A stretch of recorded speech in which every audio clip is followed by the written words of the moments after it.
Random House Audio presents The Happiness Advantage, the 7 principles of positive psychology that fuel success and performance at work, by Shawn Achor.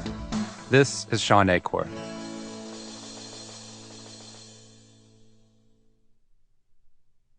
Part 1. Positive Psychology at Work. Introduction. If you observe the people around you, you'll find most individuals follow a formula that has been subtly, or not so subtly, taught to them by their schools, their company, their parents, or society.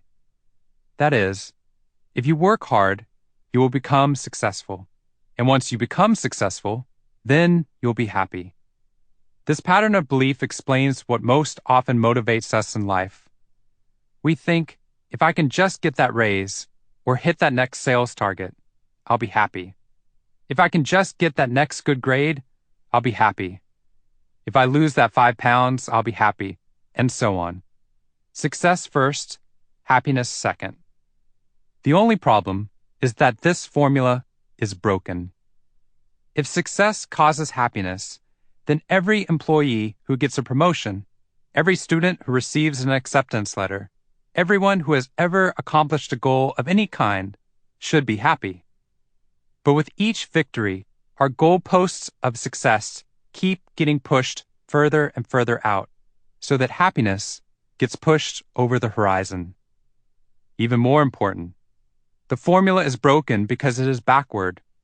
More than a decade of groundbreaking research in the fields of positive psychology and neuroscience has proven, in no uncertain terms, that the relationship between success and happiness works the other way around. Thanks to this cutting-edge science, we now know that happiness is the precursor to success, not merely the result, and that happiness and optimism actually fuel performance and achievement, giving us the competitive edge that I call the happiness advantage.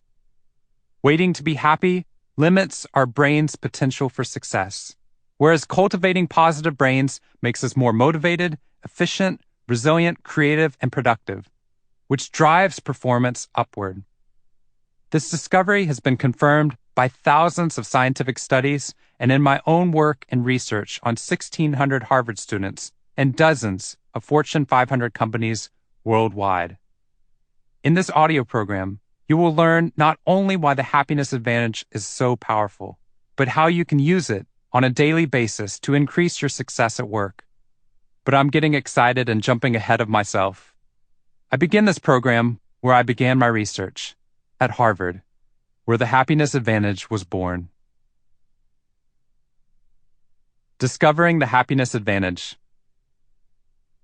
I applied to Harvard on a dare. I was raised in Waco, Texas, and never really expected to leave. Even as I was applying to Harvard, I was setting down roots and training to be a local volunteer firefighter. For me, Harvard was a place from the movies, the place mothers joke about their kids going to when they grow up. The chances of actually getting in were infinitesimally small. I told myself I'd be happy just to tell my kids someday, offhandedly at dinner, that I had even applied to Harvard. I imagined my imaginary children being quite impressed.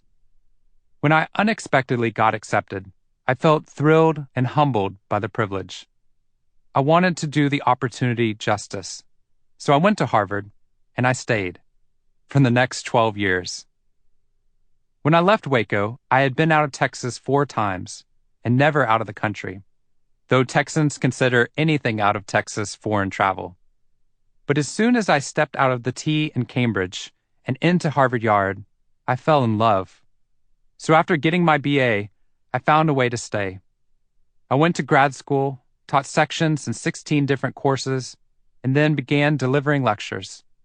As I pursued my graduate studies, I also became a proctor, an officer of Harvard hired to live in residence with the undergraduates to help them navigate the difficult path to both academic success and happiness within the ivory tower.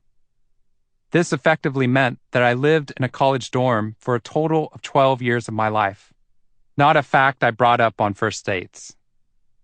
I tell you this for 2 reasons. First, because I saw Harvard as such a privilege, It fundamentally changed the way my brain processed my experience. I felt grateful for every moment, even in the midst of stress, exams, and blizzards, something else I had only seen in the movies.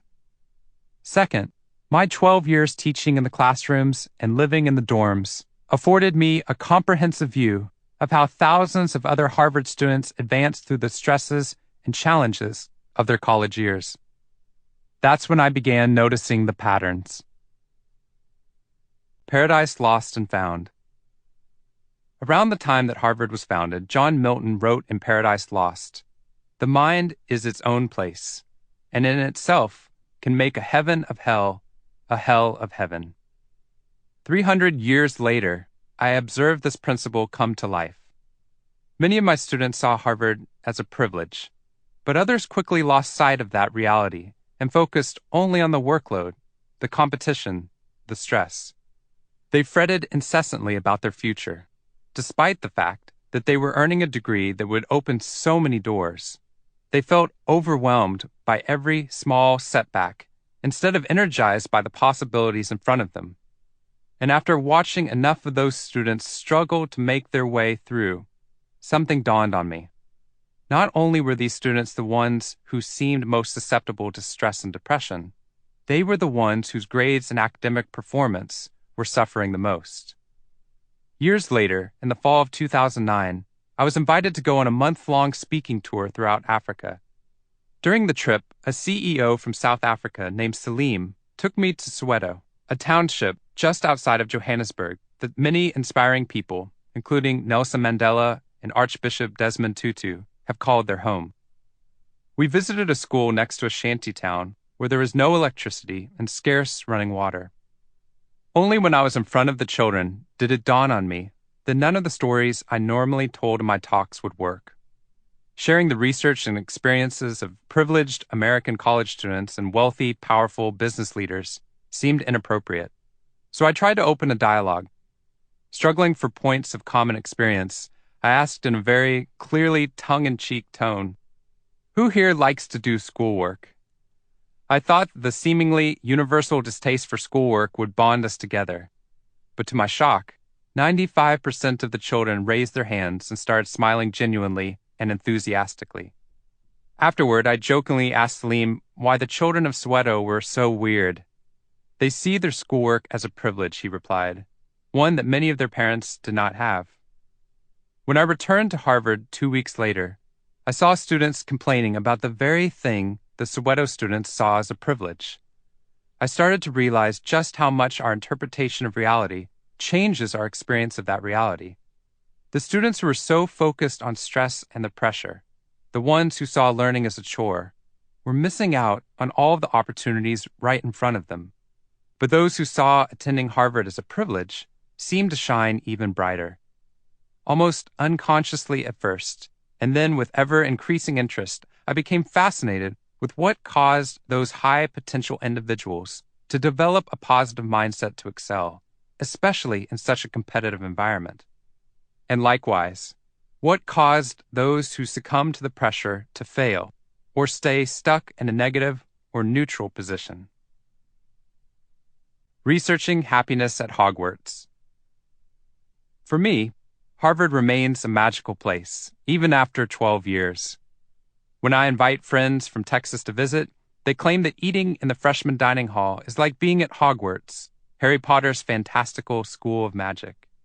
Add in the other beautiful buildings, the university's abundant resources, and the seemingly endless opportunities it offers, and my friends often end up asking, "Shawn, why would you waste your time studying happiness at Harvard?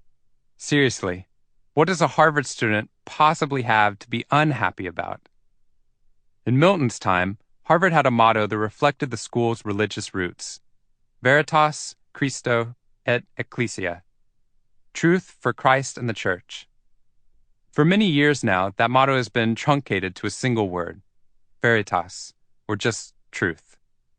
There are many truths at Harvard, and one of them is that despite all of its magnificent facilities, a wonderful faculty, and a student body made up of some of America's and the world's best and brightest, it is home to many chronically unhappy young men and women. In 2004, for example, A Harvard Crimson poll found that as many as 4 in Sample complete. Ready to continue?